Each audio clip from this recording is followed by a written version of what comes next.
No, Antonio Papisca was one of the pioneers of human rights, but also human rights education, already having established the Human Rights Center at the University of Padova in 1982. That was very, very early. Was one of the first human rights centers in the world.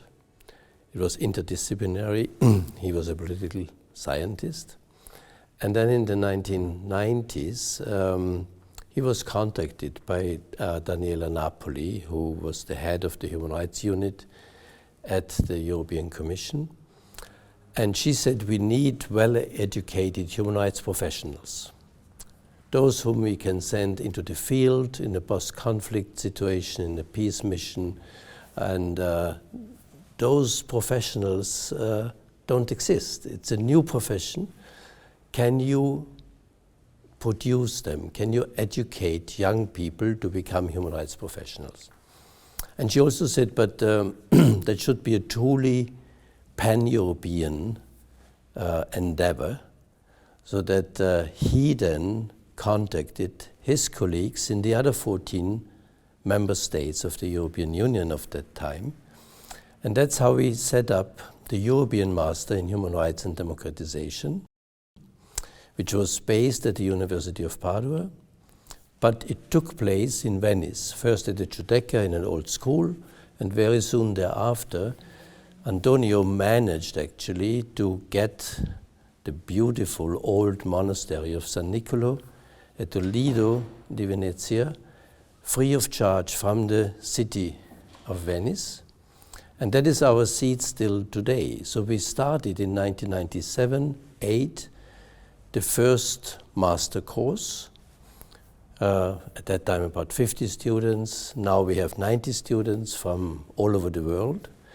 And they are coming for the first semester to Venice, and they are taught by many different professors from our network. It's now about 40 universities in Europe, but also human rights experts from the United Nations, from the European Union, the Council of Europe, etc.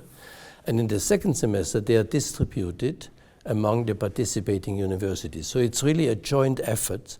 What he always said, it's really a pan-European, a transdisciplinary and inter-university cooperation that we established in order to create a European university space. That was the idea of the Bologna process of having masters, so first bachelors and then masters, etc. And it was a great experience to get the different teaching styles of the Swedish and the Italians and the Portuguese, etc. So for me it was a great experience to represent the University of Vienna. And we then in 2002 established the European Inter-University Center, which is an association under Italian law where all those different universities are members, in order to relieve the University of Padova from its main financial responsibility, because now the European Center had its contract with the European Union to get the funds for making this strong, and it was really a pioneering exercise in educating human rights professionals. It was for me an amazing experience that he showed us, I think in June of '98, if I'm correct. He said, let's come, I show you something. And then we went all to the Lido and we saw this very old, beautiful, but really run down monastery where still a few monks have been living there. And he said, I just got this from the mayor of Venice, and we can use this and we can host the students here. And yeah, there are these monk rooms, and we still have to furnish them a little bit with IKEA furniture, so there were always 2 students in one room. We had 28 of these cells, so we had 56 students we could host there. And it worked. So in September, the students arrived, and we were all thinking this will never be possible so quickly to renovate such an old building. in order to really not only host the students, but also we had this beautiful old room which we called the Aula Magna. Now it is called the Antonio Papisca Hall at the University, or the Global Center of Human Rights, as we are now called. And we started to teach in the Aula Magna and in many different smaller rooms, as we do actually still today. When we have, the students are currently here, they today start the film festival because it's the Human Rights Day at 5 o'clock in the afternoon in the monastery. And there are many activities that we are organizing there. The Venice School for Human Rights Defenders. In the summer we do a summer school on cinema, human rights and advocacy. And at the same time we have now 6 other regional master programs that are based on the idea of Antonio of a joint ownership of different universities in a region, the African master, the Latin American master, the Asian master, and all together now these 7 master programs form the Global Campus of Human Rights. We said from the very beginning, we need to educate these human rights professionals in a very practical way, not just knowledge and philosophy, but skills. What does it mean to be sent to Sierra Leone or to any other post-conflict country now? You have to have special skills. And so we said we go for 1 week, 10 days, to a post-conflict country where different international organizations are present. And Bosnia-Herzegovina, after the Dayton Peace Agreement, had one of the biggest peace operations where human rights played a very important role. So you had the United Nations, you had the Organization for Security and Cooperation in Europe, you had NATO, who actually provided with 60,000 troops at the beginning, security in the country, you had the European Union, etc. And so we said, let's go there and to see how that works in practice. Sarajevo was still destroyed to much extent. So he then said, yeah, how do we fly the students from Venice to Sarajevo? At that time it was not so easy with commercial aircraft. So he asked Sergio Mattarella, who was the Minister of Defense at that time, and he said, can you help us there? And Sergio said, yes, of course, I provide you with a military aircraft. So all the and they were landing in Venice, and all the students were actually transported.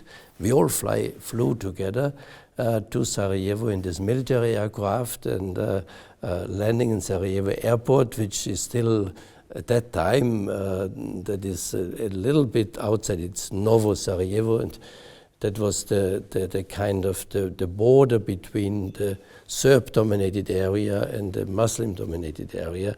So much was destroyed of all these apartments, etc. The students were, really coming into a direct post-conflict situation. And then at the beginning, we were also housing the students in the compound of the Italian military forces, very close to Sarajevo. It's a little bit outside of Sarajevo.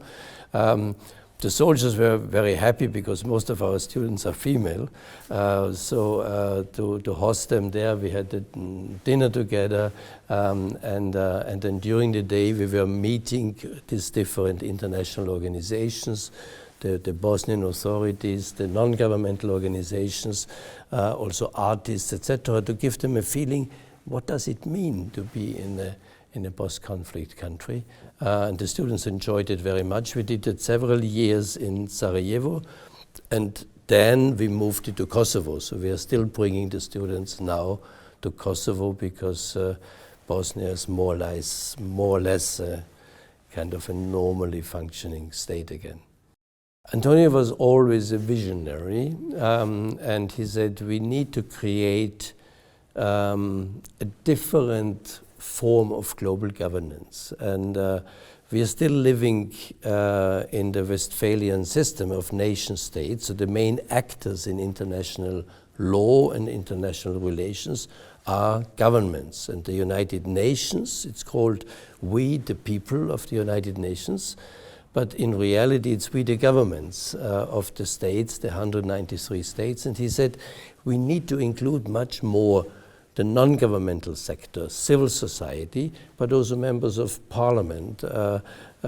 So it should be much more the people that should actually run the United Nations as our main global organization, in order to also have a stronger feeling about human rights, democracy, peace. He's right in the sense that governments usually are not that much interested in human rights, because human rights, on the one hand, restrict the power of governments. On the other hand, human rights really require a lot of positive measures to be taken by governments. As more a country is becoming authoritarian, human rights are grossly violated by governments. So if you have others controlling in the governing structures, of course that could make a much more democratic way and probably a much more peaceful world society. And I think we are living currently in a crisis of peace, security. I think we have more armed conflicts in the world than ever before, and very dangerous conflicts, even now in Europe as well again.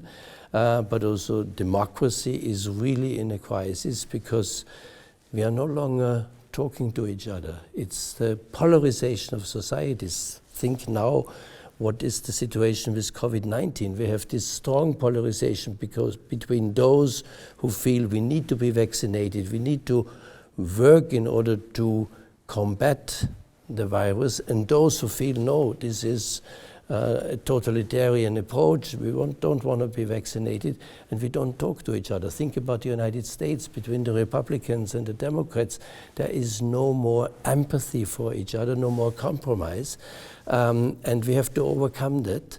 And that, of course, works much better if we have a much broader governance system, which would also strengthen human rights and the rule of law that we all need.